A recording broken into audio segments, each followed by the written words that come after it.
శిష్యుడు ప్రాయశ్చిత్తము పొందుట. సుబుద్ధియు అతని కుమార్తె ఆమె భర్త మొదలగు వారు మగస్నానము వలన కలిగిన ఫలితముచే సమస్త దోషములను పోగొట్టుకొని సుఖించిరని సాంబశివుడు పార్వతికి తెలియజేయగా తిరిగి నీలకంఠుని పార్వతీదేవి ఇట్లు ప్రశ్నించను. నాపద సుబుద్ధి కుమార్తె వృత్తాంతమును అమూలాగ్రముగా తెలియజేసింది. మరి సుబుద్ధి శిష్యులకు సుమిత్రుడు ఏమైనాడు, అతడే స్థితిలో నున్నాడు వివరింపుడు. విన కుతూహలంగా నున్నదే అని సాంబశివుడిని కోరినది. అందులోక పార్వతీపతి ఇట్లు వివరించను. సుమిత్రుడు గురువు గారి కుమార్తెతో సంభోగ క్రీడల తేలినది మొదలు అతనికి ఘోర పాపమంటెను. తను చేసిన పాపమునకు ఫలితమును అనుభవించుచుంటిని కదా అని ప్రాయశ్చిత మనస్కుడై గురువు గారికి పోయి ఈ వారి పాదములపై బడి, గురువర్య, నేను మహాపాపినైతిని. క్షణభంగురమైన తుచ్చ కామ వంశలకు లోపడి మీ కుమార్తె యోగు సుశీలతో కొడితేని. అయినను అది నా దోషము కాదు. నేను పూజా ద్రవ్యములు తెచ్చుటకు అడవికి పోవుచుంటిని. దారి ఎందున ఉద్యానవనంలో మీ కుమార్తె చెలికత్తెలతో బంతులాడుచు నేను ఆ అడవి మధ్యకు పోయి ఒక కోనేటి వద్ద ఉన్న చెట్టు కింద విశ్రమించగా మీ కుమార్తె మెల్లమెల్లగా నా చెంత చేరి నన్ను మంచి మాటలతో వంచి తమ కామవాంఛ తెలియజేసినది. నేను అందులోకి ఒప్పుకొనలేదు. నన్ను బలవంతు పెట్టినది.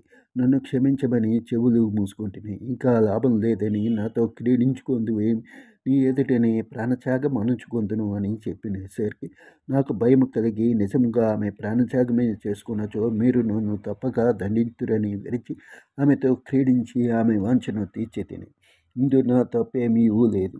అయినను నేను మహాపాపాన్ని అనుభవించుచున్నాను. నేను కూడా పాపరహితుడనొకటి ఇట్లో కాగలను సెలవిండని బతిమాలను. శిష్యుడు పలికిన మాటలను సుబుద్ధి విశ్వసించి తన కుమార్తె వల్ల తన శిష్యుని కూడా పాపరహితుని చేయి సుమిత్ర, నీ కర్మను ప్రాయశ్చిత్తమున్నది. నీవును మావలే పాపరహితుడు కాగలవు. అదేటిదనినా నీవు గంగానది తీరమునకు వెళ్ళి అచ్చట 12 సంవత్సరములు తపస్సు చేసుకును. ఆ తపస్సు చే కలుగు ఫలితము అన్న పాపము మబ్బు విడిపోయినట్లు నశించిపోవును. అప్పుడు నీవు విముక్తుడు వగుదు అని శిష్యునితో చెప్పాను. ధన్యోస్మి. మీ ఆజ్ఞ ప్రకారం నేను ఇప్పుడే ప్రయాణ సందుడగుచున్నాను అని గురువర్యునకు ప్రణామం వరించి గంగా నది తీరమునకు బయలుదేరాను. అటుగా ప్రయాణమై సాగిపోచుండగా మార్గమధ్యమున గుట్టలు, కొండలు, సెలయేళ్లు దాటి ఒక అరణ్య మధ్యమున పడలేను. అచ్చట మనోహరమైన ఆహ్లాదమైన దృశ్యములను కనిపించినవి. క్రూర మృగములు, సాధు జంతువులు కలిసిమెలిసి తిరుగుచున్నవి. మయూరములు, సర్పములు విచ్చలవిడిగా తిరుగుచున్నవి. పరస్పర వైఢూర్యములు ఏమాత్రము కనిపించలేదు. అచ్చట ప్రకృతి రమణీయత మనసును ఆనందపరిచి నచ్చినది. అట్టి ప్రాంతమునందు ప్రయాణ పడిదక తీర్చుకొనదలిచి ఒక వటవృక్షము కింద విశ్రమించి నది దిశలా పలకరించి చూడగా ఒక ఆశ్రమం కనిపించినది. వెంటనే లేచి ఆశ్రమమునందుకు తెచ్చి తొంగి చూడగా ఆశ్రమంలో కొంతమంది పురుషులు, స్త్రీలు, బాలికలు కాషాయము ధరించి రుద్రాక్షమాలలు తిప్పుచూ శ్రీమాన్ నారాయణి ఫలపుష్ప ధూపదీప నైవేద్యములతో పూజించు మార్గ పురాణ పఠనము చేయుచుండిరి. మధ్య శ్రీహరిని విగ్రహముపై అక్షంతలు వేసి హరిహరి అని బిగ్గరగా కేకలు వేయచ్చు భక్తి శ్రద్ధలతో ఆనందోత్సవములతో పూజ చేయుచుండిరి. ఆ దృశ్యం అంతటిని సుమిత్రుడు కనుగారా గంచెను. పూజ పూర్తయిన తర్వాత ప్రసాదము అందరూ సేవించిరి. బయట కూర్చొని ఉన్న సుమిత్రునికి కూడా ప్రసాదమివ్వగా, స్వామి, మీరు ఆచరించిన రథం ఎట్టిది, దీనివలన పద్యమేమి కలుగును, మనుషుడు పాపరహితుడగునా, ఈ నా సందేహములను తీర్చవేడుచున్నానని వినయముగా మునీసోత్తములను అడిగాను. పాపములచే పీడించబడుచున్న సుమిత్రుని ప్రార్థన విని ఆచరణున్న మనుషులందరూ మాఘమాసమునందు ఆచరించవలసిన ధర్మముల నాతనికి వివరించుచున్నందుకు గాను వారిలో నొకరిని నియమించిరి. అంతా నా ముని కుమారుడు సుమిత్రునితో మాఘమాస మహత్యమును ఇట్లు చెప్పదడిగాను. విద్యార్థి, మేము చేసినది మాఘమాస మనందు ఆచరించవలసిన మాఘమాస రథము. ఈ రథము చేయటం వలన ఎటువంటి పాపములు చేసినను అవన్నీ నశించిపోవు. అనగా రౌరవాది నరక బాధలు వెంటాడుచున్నప్పటికీ ఈ రథము చేసినంత మాత్రమున ఆ పాపములని పెనుగాలికి ఎండుటాకులు ఎగిరిపోవునట్లుగా నశించిపోవును. మాఘమాసములో సూర్యుడు మకర రాశిలో నుండగా అది అతిశయము సూర్యోదయ సమయమునందు ఒక నది యందు గాని ఏ మనుషుడు స్నానము చేయునో అట్టి మనుషుడు శ్రీహరికి ప్రియుడగును. ఎట్టి దోషము లేకుండా శ్రీహరిని పూజిస్తూ మాఘమాస పురాణమును వినుచు ఆ మాసమంతయు నదీ స్నానము అనుచువాడు వైకుంఠవాసులగుదురు. అలాగా చేయని వాడు అసత్యములాడువాడు, పెద్దలను గురువులను గౌరవించని వాడు, భక్తులను చూచి ఎగతాళి చేయువాడు, పరస్త్రీలను బలాత్కరించు చేర్చువాడు, చరత్వము చేయువాడు, బ్రహ్మహత్య చేయువానితో సమానుడు. అటులనే ఇల్లు తగులబెట్టుట, అబద్ధ సాక్ష్యములు చెప్పుట, జనసమత్యములందు చోట మలమూత్రములను విడుచుట, గుర్రములను, పశువులను, కన్యలను ఇతరుల ముఠ మొదలగునవి చేయువారు కూడా బ్రహ్మహత్య చేసిన వారితో సమానము. మరియు దైవ సంబంధము ధనమును అపహరించువాడు ఏ పుణ్య దినములలో నేను శుచిగా స్నానము చేసి దేవుని ప్రార్థించని వాడు, దానమిచ్చే వాగ్దానము చేసి ఇవ్వని వాడు, బంగారము, వెండి, రత్నములు, సలగ్రామము దొంగలించువాడు, జాతి భ్రష్టుడై చోరత్వములు చేసి వైశ్యలయంలో తిరుగువాడు, వీరందరూ బ్రహ్మహత్యాది మహాపాతకములు చేసిన వారితో సమానులగుదురు. ఇవి కాక అన్న భార్యను, సోదరుని భార్యను, గురువు భార్యను, స్నేహితుని భార్యను కూడా రతి సల్పు వాడును, తనకన్నా వయసులలో పెద్దదగు స్త్రీతో రతి సల్పువాడును, జీవహింసలు చేయువాడును, ప్రజలను హింసించువాడును, దోపిడీలు చేయువాడును మహాపాతకుడు. అట్టి వారు కూడా బ్రహ్మహత్య చేసిన వారితో సమానులు.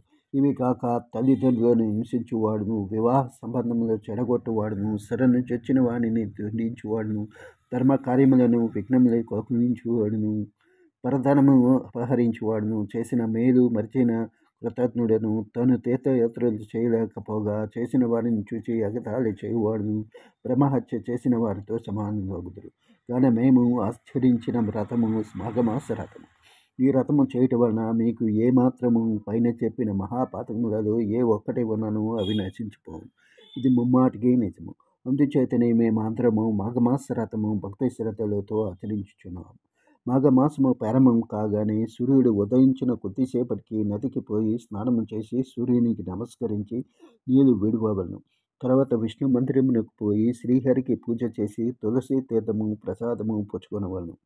ఆ విధముగా మాసమొత్తమునకు ఏ మనుషుడు ఆచరించునో అటువానికి అశ్వమేధ యాగములు చేసినంత ఫలితము కలుగును. మాఘమాసమునకు శ్రీహరియే ఆది దేవత గనుక ఈ మాసమునందు ఆచరించిన స్నానము వలన కలుగు ఫలితమును ఇచ్చువాడు అతడే గనుక ఆ వైకుంఠవాసులకు శ్రీహరిని పూజించవలను. ఒకవేళ నదీ తీరమునందు కానీ చెరువు దగ్గర కానీ విష్ణు మందిరమునందు లేకపోయినచో విష్ణుమూర్తి విగ్రహమును కానీ విష్ణు పటమును కానీ తీసుకువెళ్ళి నదీ తీరమునందు తులసి దళాలతో కస్తూరి గంధం అగరబత్తి ధూపదీప నైవేద్య ఫలపుష్ప తాంబూలాదులతో పూజించి పురాణాది శ్రమలు గావించవలను. ఈ విధముగా మాఘమాసమంతా చేసి మాసాంతమునకు ఒక సద్బ్రాహ్మణునకు వస్త్రములు బంగారము దక్షిణాలు ఇచ్చి సంతృప్తిగా పిండి వంటలతో భోజనం పెట్టాలి. ధనమున్నవారు బ్రాహ్మణ సమారాధన చేసిన ఎడల ముకోటి దేవతలు సంతోషించుటయే కాక యముడు తన దూతలను పంపజాలను. పునర్జన్మ కలగదు. ఈ నా వచనములు అసత్యములు కావు.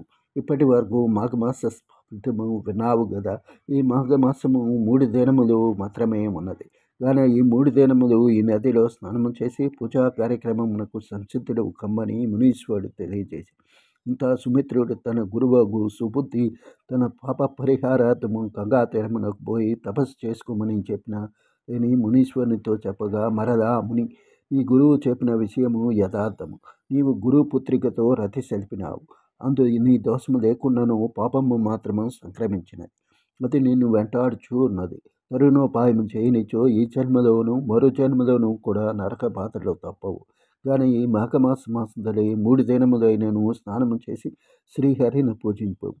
తర్వాత నీవు గంగా నది తీరమునకు పోయి నీ గురువు చెప్పిన విధముగా భక్తితో తపస్సు చేసుకున్నాము. ఇంద్రియములు స్వార్థము చంచల భావము గలవి. నీవు ఇంద్రియాలను బంధించి ఏకాగ్ర చిత్తముతో లక్ష్మీనారాయణులను ధ్యానించు. నీవు ఉపదేశించగా సుమిత్రుడు అచ్చట 3 దినములు ఉండి మాఘ స్నానములు చేసి నదీ తీరమునందు విష్ణువును పూజించి పురాణ పఠనము గావించి తదనంతరము ఆ ఆశ్రమవాసులకు నమస్కరించి తన తపస్సు చేయుటకే గంగా తీరమునకు వెళ్ళిపోయాను.